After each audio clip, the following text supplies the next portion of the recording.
Welcome students. आज हमें जो पहले टॉपिक हम डिस्कस कर रहे थे इंक्लूसिव एजुकेशन का, उसका सेकंड पार्ट आज हम करेंगे।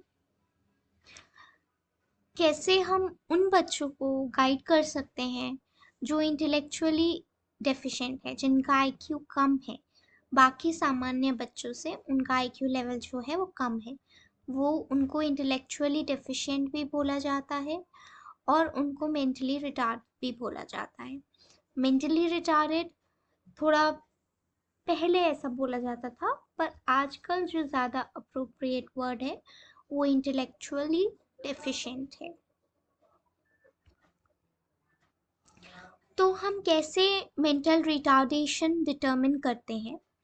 मेंटल रिटार्डेशन के लिए साइकोलॉजिस्ट असेसमेंट्स यूज़ करते हैं। इन असेसमेंट्स द्वारा जो स्कोर आता है उसके हिसाब से हम बच्चे को एमआर की कैटेगरी में, किसी एमआर की कैटेगरी में हम डाल देते हैं।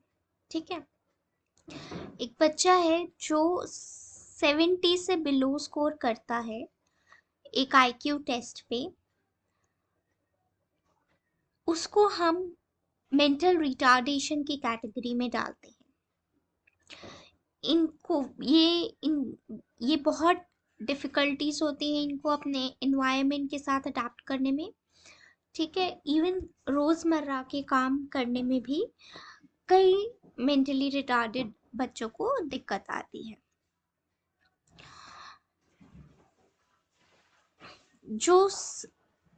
अब हर एक का आईक्यू स्कोर का एक अलग कैटेगराइजेशन है।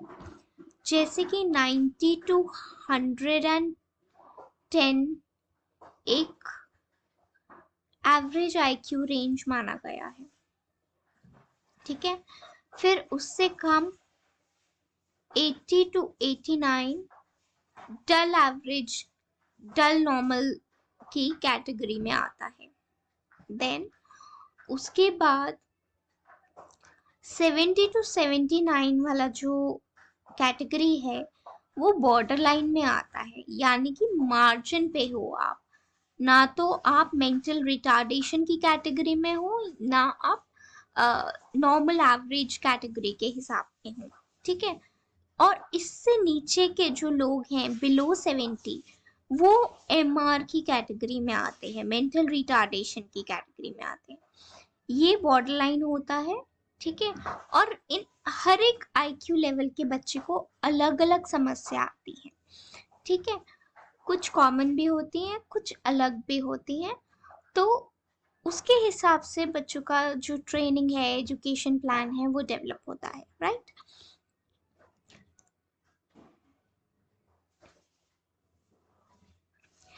उसके बाद जो बिलो 70 वाले बच्चे हैं उनको एमआर की कैटेगरी में डालते हैं। फिर एमआर की कैटेगरी में भी 4 कैटेगरीज होती हैं, जैसे कि 50 टू 69 जो है आपका माइल्ड माइल्ड एमआर में आता है। ठीक है,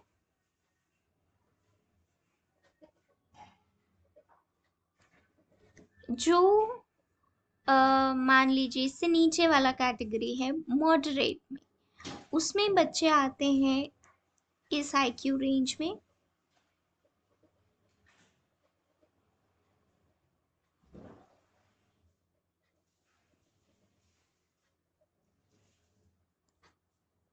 थर्टी 45 टू 49 जिनका आईक्यू लेवल है, ठीक है, वो आते हैं मॉडरेट एमआर की कैटेगरी में।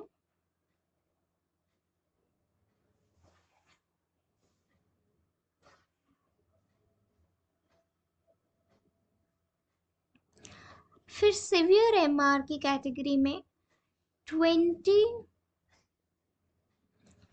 टू 34 जिनका आईक्यू रेंज रहता है, वो सिवियर एमआर की कैटेगरी में आते हैं।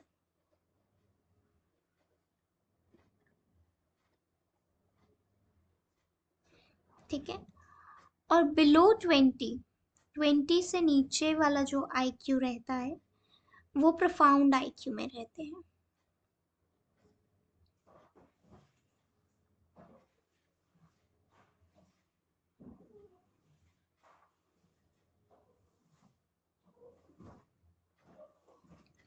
ये कैटेगरीज आपके लिए जानना इसीलिए ज़रूरी है ताकि एक तो हम कि हर एक आईक्यू लेवल के बच्चे का काम करने का क्षमता जो है वो अलग होगा।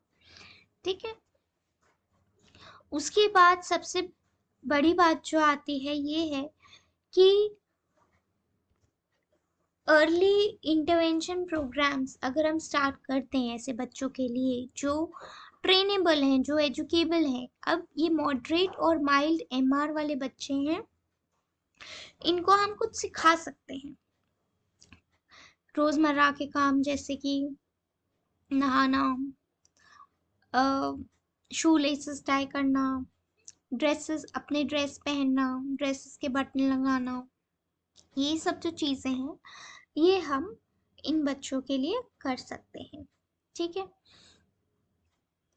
कुछ reading, writing, basic arithmetic skills, basic money concept, ये सब जो बेसिक चीज़ें हैं डेली लिविंग की, वो सब हम माइल्ड और मॉडरेट बच्चों को कुछ कुछ सिखा सकते हैं। ठीक है। तो इसीलिए अगर हम अर्ली रिकॉग्नाइज करते हैं बच्चे में प्रॉब्लम, तो हम उनको अर्ली इंटरवेंशन प्रोग्राम्स में डाल सकते हैं। जितना ज़्यादा हम उनको आइडेंटिफाई करके उनके हिसाब से एनवायरनमेंट को मॉडिफाई करेंगे, उतना बेहतर होता है बच्चों के लिए, बच्चों की ग्रोथ के लिए। ठीक है। इसमें जो फैमिलीज हैं उनको भी गाइड करना बहुत ज़रूरी है कि बच्चा कहाँ तक जा पाएगा, कि बच्चे से हम कितना एक्सपेक्ट कर सकते हैं। ठीक है। तो एक रियलिस्टिक असेसमेंट देना फैमिलीज को इसीलिए ज़रूरी है ताकि वो जो बच्चों का स्तर है उसी लेवल पे बच्चे से काम की अपेक्षा रखें। ठीक है। अगर मान लीजिए बच्चा, उसका क्रोनोलॉजिकल एज तो है जो उसका बर्थ डेट के अकॉर्डिंग हमें मिलता है वो 10 ईयर्स है, पर वो उसकी बुद्धि जो है वो एक 6 साल के बच्चे की तरह है। तो हमें ये फैमिलीज को गाइड करना ज़रूरी है कि आपको उसको 10 साल के बच्चे के हिसाब से ट्रीट नहीं करना, आपको उसको 6 साल के बच्चे के हिसाब से ट्रीट करना है, क्योंकि उसका आईक्यू लेवल इस 6 साल के बच्चे की तरह है। उसका उम्र बढ़ रहा है पर उस तरह से उसका जो मानसिक विकास है, जो मेंटल डेवलपमेंट है, वो वैसा नहीं है, वो एक 6 साल के बच्चे की तरह है। ठीक है। तो इसीलिए ज़रूरी है कि हम ऐसी फैमिलीज को जो है गाइड कर सके कि उनको बच्चों से कितना अपेक्षा रखना है और कैसे बच्चों के लेवल पे, बच्चों के स्तर पे आकर उनसे काम कराना है। ठीक है। इन बच्चों में कई बिहेवियरल प्रॉब्लम्स भी होते हैं क्योंकि इनको एक्सप्रेस करना नहीं आता अपना गुस्सा, अपने आप को कैसे एक्सप्रेस करें, तो ये कई बार वायलेंट अग्रेसिवनेस भी शो करते हैं। तो उन सब चीज़ों को कैसे हैंडल कर सकें, वो बिहेवियर मॉडिफिकेशन प्रोग्राम्स में आता है। फिर है pre school programs, school readiness और सोशलाइजेशन एक्टिविटीज़, कि दूसरे बच्चे जो हैं उनसे कैसे अपना मेल जोल बनाएं, कैसे उनके पास जाएं। जनरली जो एमआर बच्चे हैं, जो इंटेलेक्चुअली डेफिशिएंट बच्चे होते हैं, उनको स्कूल में एडजस्ट करने में बहुत प्रॉब्लम होती है क्योंकि पीयर्स, उनके समान के जो पीयर्स हैं, जो फ्रेंड्स हैं, वो उन्हें एक्सेप्ट नहीं कर पाते हैं। ठीक है।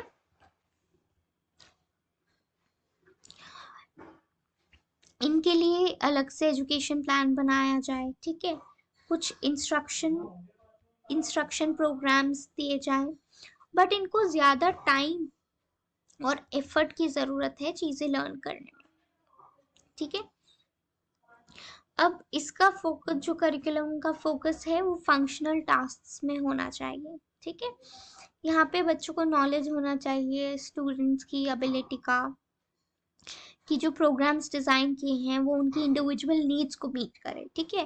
हर स्टूडेंट की एबिलिटी के हिसाब से हम जो है प्रोग्राम्स डेवलप करें ताकि उनकी इंडिविजुअल नीड्स जो है मीट कर पाए।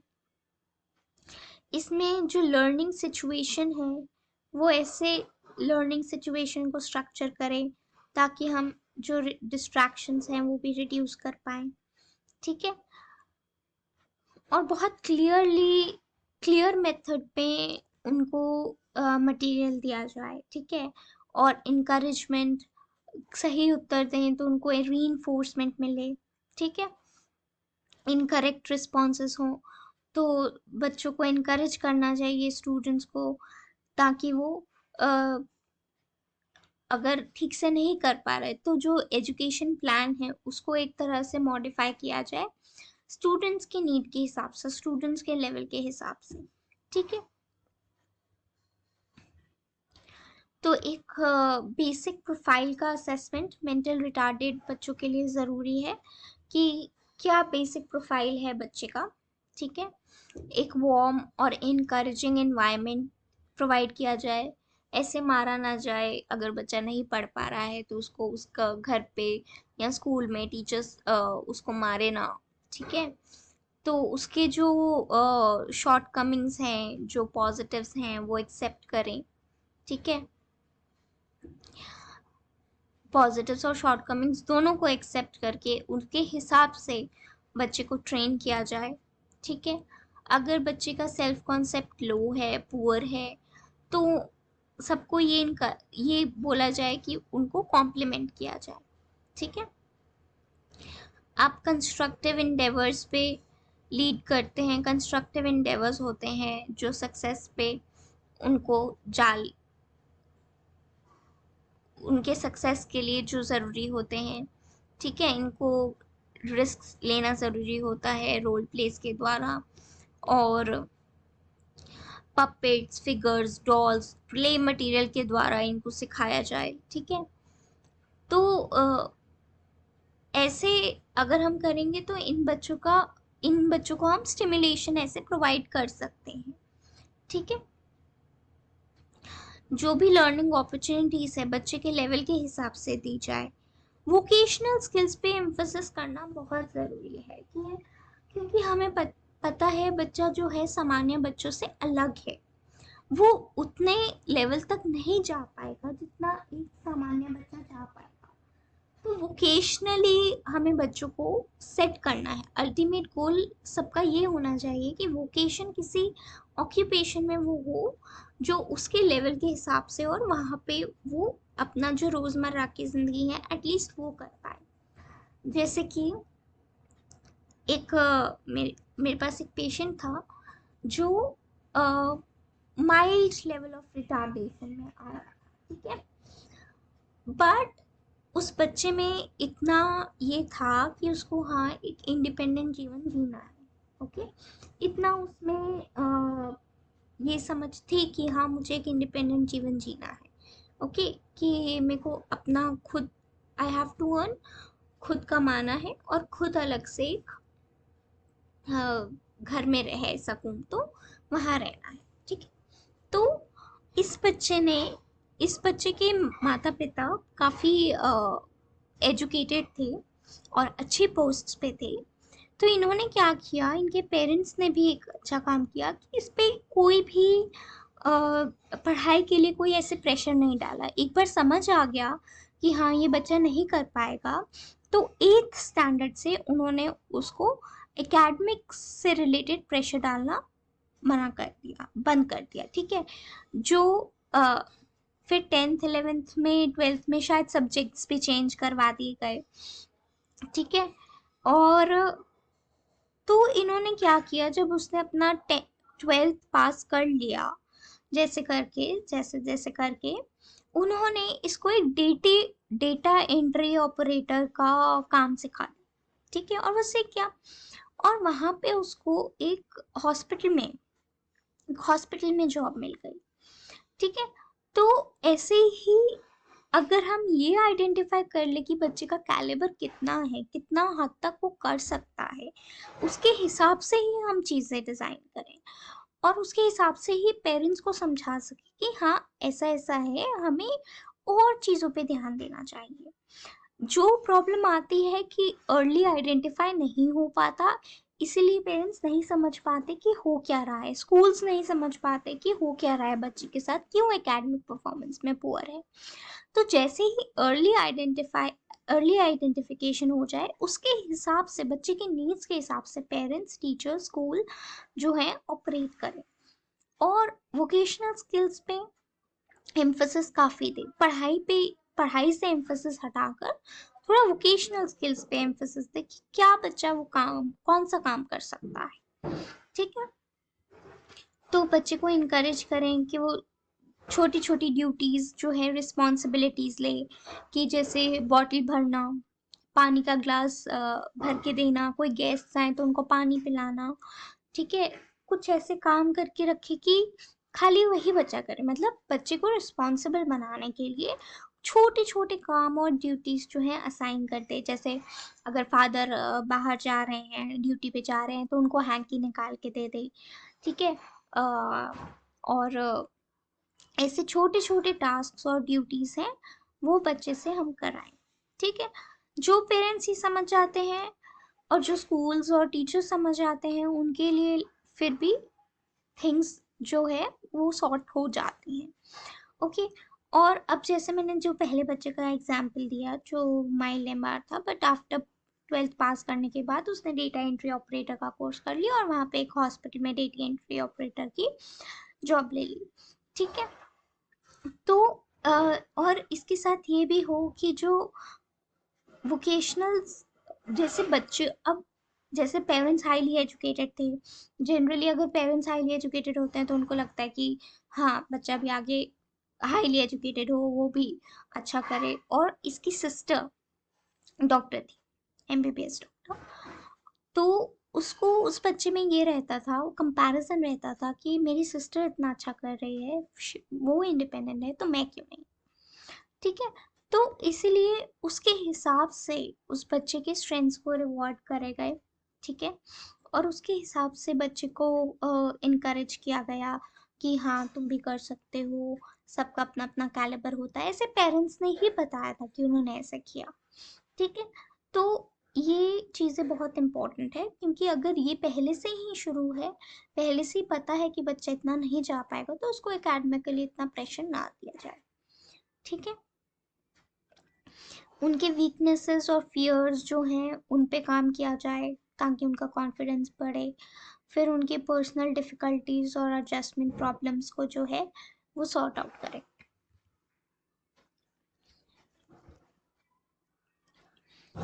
यही वोकेशनल प्रिपेयरनेस बहुत इंपॉर्टेंट है। वोकेशन उन्हीं के हिसाब से हम प्रिपेयर करें, बच्चे के एप्टीट्यूड के हिसाब से, उसके इंटरेस्ट, फैमिली बैकग्राउंड और रिसोर्सेज के हिसाब से बच्चों को प्रिपेयर किया जाए। ठीक है, उनको अपॉर्चुनिटी दी जाए सही बिहेवियर सीखने के लिए, यहाँ पे अपॉर्चुनिटी दिया जाए सोशल इंटरेक्शन के लिए, स्टूडेंट्स को मोटिवेट किया जाए डिसीजन मेक करने के लिए कि डिसीजंस मेक करो। और सेल्फ हेल्प, अपने आप से ही कुछ एक्टिविटीज़ ऑर्गेनाइज करवाई जाएं और उनको रिवॉर्ड किया जाए कि अच्छा तुमने ये अच्छा इनिशिएटिव लिया।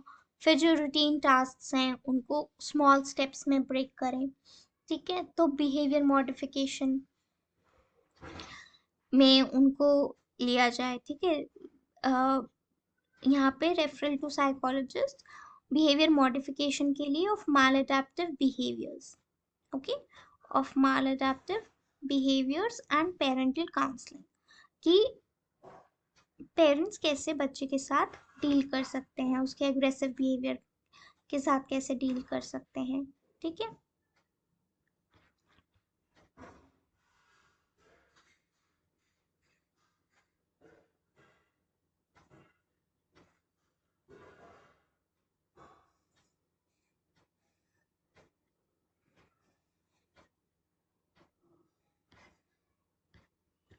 ओके, फिर जितना भी हम कॉग्निटिव स्टिमुलेशन बच्चे के लेवल पे प्रोवाइड की जाए उतना ज़रूरी है।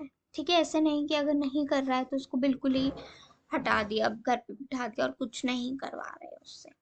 ठीक है, तो इससे उसका जो डलनेस है वो और बढ़ सकता है, तो इसीलिए कॉग्निटिव स्टिमुलेशन प्रोवाइड करना बहुत ज़रूरी है। अब एडीएचडी पे आते हैं कि एडीएचडी के बच्चों को कैसे गाइड किया जाए। एडीएचडी माने attention deficit hyper activity disorder, एक ये डिसऑर्डर है। इन बच्चों को भी एकेडमिकली प्रॉब्लम्स आती हैं, उनको हम कैसे गाइड किया जाए।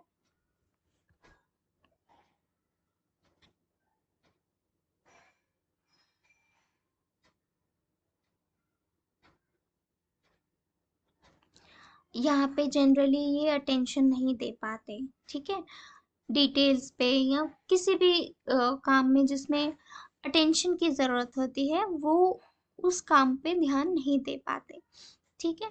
इनको अटेंशन किसी भी काम पे लगाने में दिक्कत होती है, तो इनको ये समझने में भी डिफ़िकल्ट ये होती है कि सामने वाला बंदा क्या कह रहा है, क्योंकि इनकी लिसनिंग स्किल्स या पेइंग अटेंशन स्किल्स एनहांस नहीं होते हैं। फिर इनको चीज़ें ऑर्गेनाइज करने में दिक्कत होती है। जो ये टास्क अवॉइड करते हैं, जो बहुत ज़्यादा कॉग्निटिव इन्वॉल्वमेंट चाहते हैं, या एक स्ट्रेन्यूअस एक्टिविटी होती है जिसका स्ट्रेन होता है जिन एक्टिविटीज़ पे, ठीक है, ये बहुत जल्दी अपना मटेरियल जो है वो खो देते हैं जो उन टास्क के लिए नेसेसरी हैं, जो उनको चाहिए कंप्लीट करने के लिए। ये बहुत इजीली डिस्ट्रैक्टेड रहते हैं एक्सट्रेनियस एक्टिविटी से। दे आर ये बहुत जल्दी अपनी डेली एक्टिविटीज़ का जो शेड्यूल है जो भूल जाते हैं, भूल भी बहुत जल्दी जाते हैं चीज़ें, ठीक है। हाइपर एक्टिविटी होती है, मतलब एक जगह पे टिक कर नहीं बैठ सकते, हमेशा रेस्टलेस रहेंगे, हमेशा एजिटेटेड रहेंगे, हमेशा घूमते फिरते रहेंगे। अगर इनको चेयर में बिठा भी दिया जाए, मान लो वो व्हील चेयर स्क्रोलिंग चेयर है तो वो स्क्रोल करते रहते हैं, और बैठे भी हुए हैं तो एकदम फिजिट करते रहेंगे, वहाँ से उठने का प्रयास करते रहेंगे हमेशा, और जब बैठे रहने की अपेक्षा होती है इनसे तब ये उठकर भाग जाते हैं। फिर रन करते हैं, क्लाइंब करते हैं सिचुएशंस में जब जब इनअप्रोप्रिएट होता है। वो अवॉइड करते हैं लेजर एक्टिविटीज में एंगेज करना।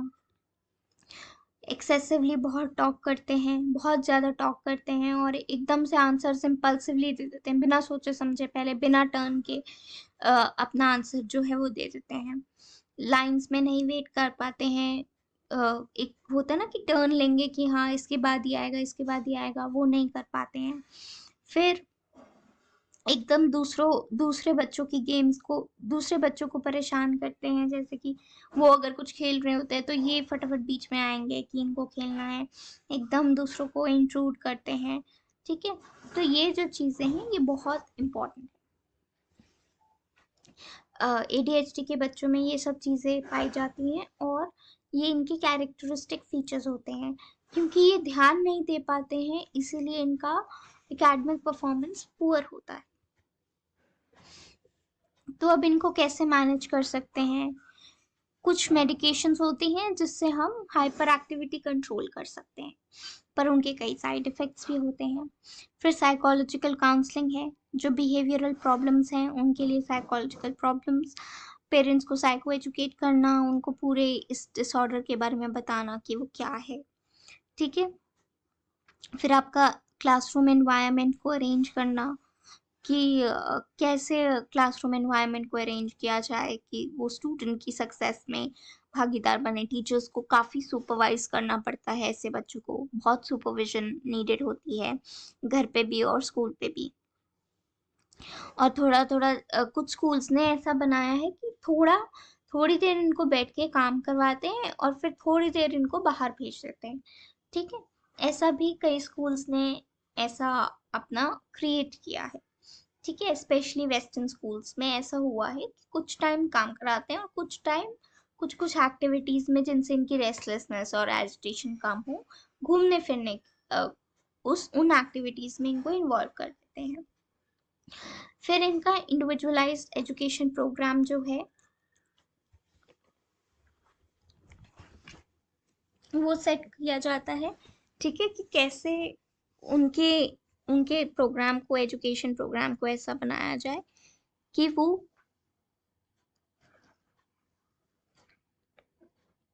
पढ़ सकें, उनके लेवल के हिसाब से वो जैसा करना चाहे वैसे कर सकें। ओके, फिर ऐसे बिहेवियर इंस्ट्रक्शन मैनेजमेंट, ऐसे बिहेवियर्स को आइडेंटिफाई किया जाए जो उनकी नॉर्मल फंक्शनिंग के साथ इंटरफेयर करता है। ठीक है, बिहेवियर मॉडिफिकेशन टेक्निक्स जो हैं वो दूसरे बच्चों को इनकरेज करें और ऑर्गेनाइज करें एक्टिविटीज को जो अप्रोप्रिएट हैं सिचुएशन में। नेक्स्ट है कि विजुअली इम्पेयर्ड बच्चों को कैसे हेल्प किया जाए।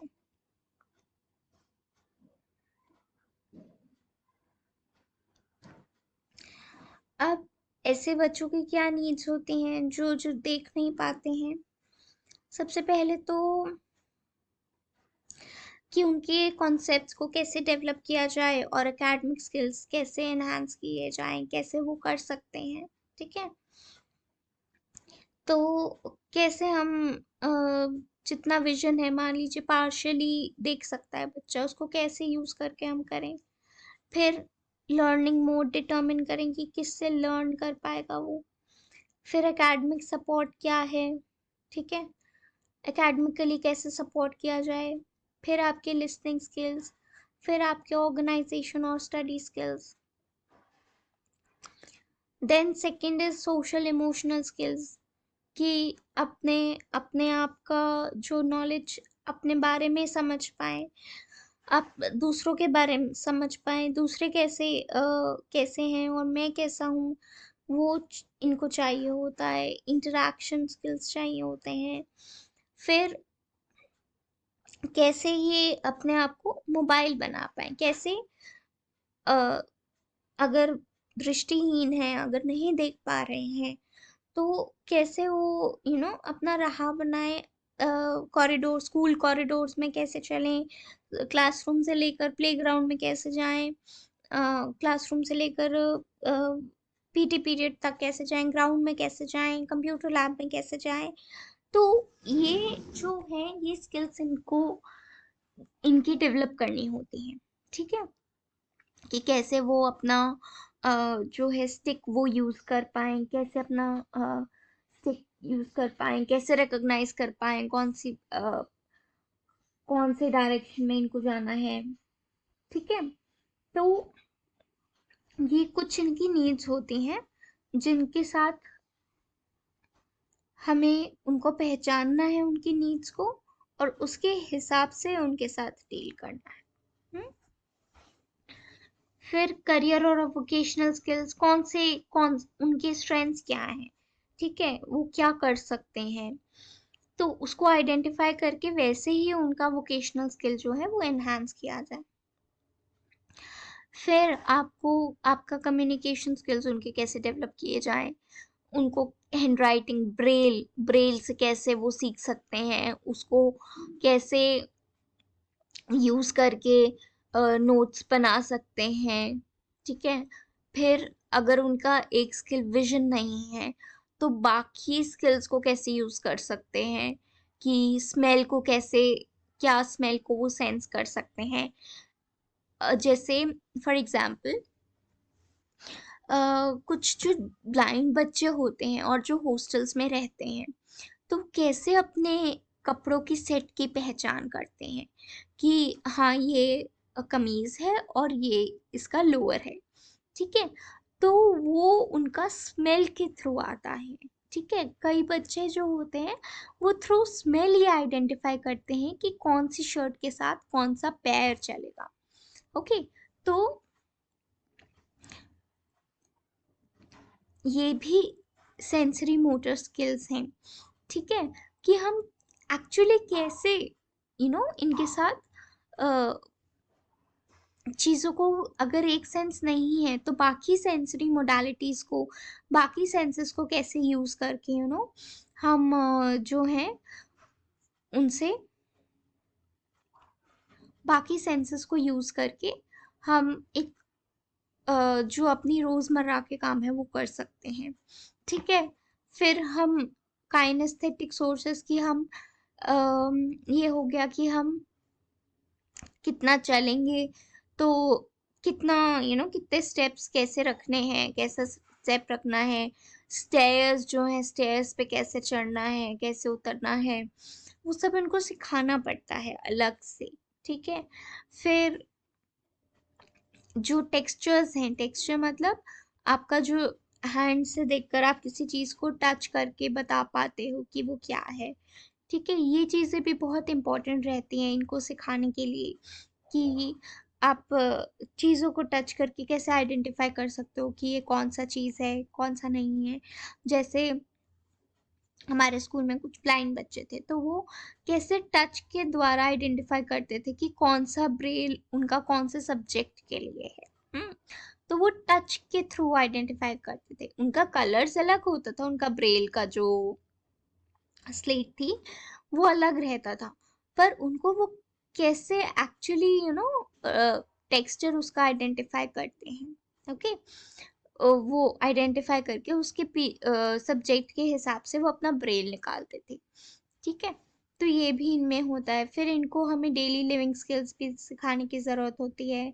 पर्सनल हाइजीन, कैसे पहनना है, कैसे खाना है, मनी को कैसे आइडेंटिफाई कर पाए, बहुत इंपॉर्टेंट है मनी को कैसे आइडेंटिफाई कर पाए।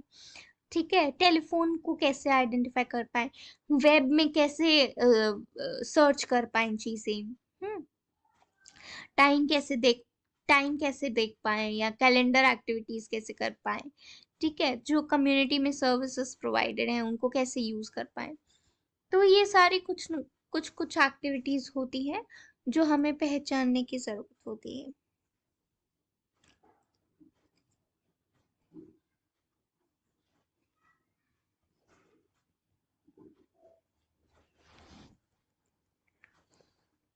तो इनको एक सूटेबल एनवायरनमेंट देने की ज़रूरत होती है, जो उनकी लर्निंग को एनहांस करे। उनकी नीड्स कैसे पूरी होंगी ये आइडेंटिफाई करने की ज़रूरत होती है। यहाँ पे भी पेरेंट्स को ये अवेयरनेस रखनी ज़रूरी है कि क्या उनके स्ट्रेंथ्स है और क्या एबिलिटीज़ हैं उनके बच्चे के, और उनको कैसे हम इंडिपेंडेंट बना पाए। ठीक है। कुछ ट्रेनिंग के साथ एफर्ट्स डाल के कैसे हम उनको आइडेंटिफाई, कैसे उनको इंडिपेंडेंट बना पाए, ये बहुत इंपॉर्टेंट प्रोसेसेस हैं जो पेरेंट्स को रिकॉग्नाइज करके उनकी स्ट्रेंथ्स और एबिलिटीज़ को उसके हिसाब से ट्रेनिंग प्रोवाइड करना चाहिए। जैसे आपने देखा होगा कई ब्लाइंड बच्चे बहुत अच्छे होते हैं म्यूज़िक में। ठीक है। तो कैसे हम उनकी म्यूज़िकल एबिलिटीज़ को जो है वो डेवलप कर पाएँ। कैसे हम उनको फिजिकल एजुकेशन गेम्स में पार्टिसिपेट करवाएं। ठीक है। कैसे उनके लिए एक्सरसाइजेस जो हैं वो मोल्ड करें। ठीक है। तो उनको कैसे लिसनिंग स्किल्स में इतना एनहांस कर पाएं। अब वो देख नहीं पाते, पर उनका सुनने का क्षमता कैसे बढ़ाया जाए, ऑडिटरी लर्निंग, वो बेसिकली ऑडिटरी लर्नर्स होते हैं। तो कैसे हम उनका ऑडिटरी स्किल्स, जो लिसनिंग स्किल्स हैं वो बढ़ाएं। ठीक है। ट्रेनिंग उसमें प्रोवाइड की जाती है क्योंकि उनका हर काम ऑलमोस्ट ऑडिशन के थ्रू होता है, थ्रू हियरिंग होता है। ठीक है।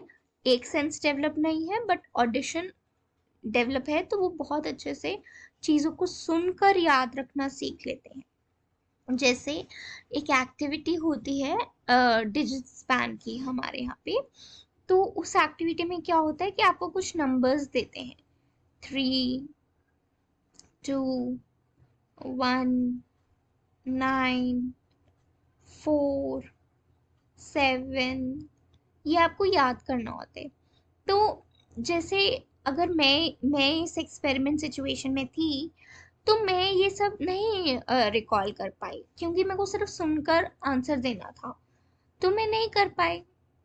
बट जो ब्लाइंड बच्चा था उसने फटाफट से कर लिया, उसने 9 नंबर्स एक्चुअली याद रख लिए शॉर्ट टर्म मेमोरी में, और उनको रिप्रोड्यूस कर दिया वैसे के वैसे, बिकॉज वो ऑडिटरी लर्नर्स हैं। ठीक है। तो वो नंबर्स ऐसे ही सुन सुन के चीज़ें याद करते हैं, लिखित तो वो नहीं देख पाते, बट सुन सुन के चीज़ें वो याद करते हैं। स्क्रीन रीडिंग हो गया, या मोबाइल फोन्स ऐसे होते हैं उनके कि वो उसमें जो भी नंबर बोल नंबर्स वो प्रेस कर रहे हैं, या कोई बटन प्रेस कर रहे हैं, तो कोई भी अगर बटन प्रेस कर रहे हैं वो लोग, तो उनको कंप्यूटर जो मोबाइल है वो साउंड देगा 3 2 1 ऐसे करके। तो इससे क्या है, उनके लिसनिंग स्किल्स बहुत शार्प हो जाते हैं। तो अगर हम उनकी लिसनिंग स्किल्स पे काम करें तो बहुत अच्छे से हम उनको गाइड कर पाएंगे। तो क्लासरूम का जो एक स्पेस है, उसको उसमें ओरिएंटेशन देना इन बच्चों को ज़रूरी हो जाता है। ठीक है, डीक्लटर करें हम क्लासरूम को, जितना सिंप्लीफाई कर सकें उतना सिंप्लीफाई करें। कोई हर्डल ना हो, कोई बीच में बाधाएं ना हो उनके लिए।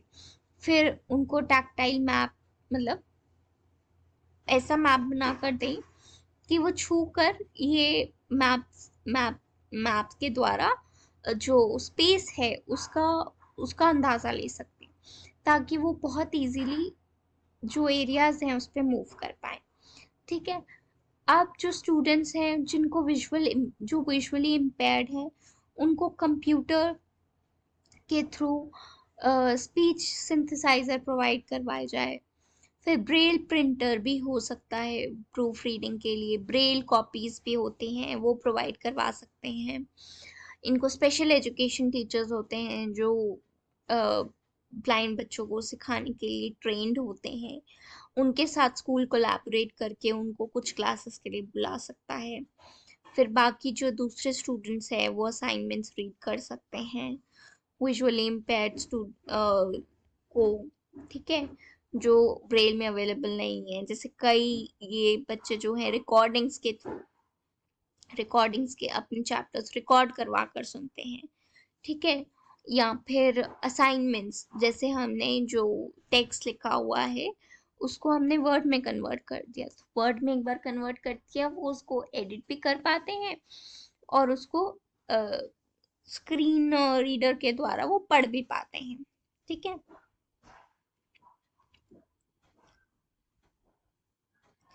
तो अगर कुछ लोगों का कंप्लीटली ब्लाइंड नहीं होते, वो पार्शियली ब्लाइंड होते हैं, तो उनके लिए लार्ज प्रिंट यूज कर सकते हैं। ठीक है। तो उनसे इससे उनको दिख पाता है। अब कुछ ऐसे बच्चे जो जो जिनका कम विजन होता है, वो मैग्नीफाइंग ग्लास भी यूज करते हैं। ठीक है।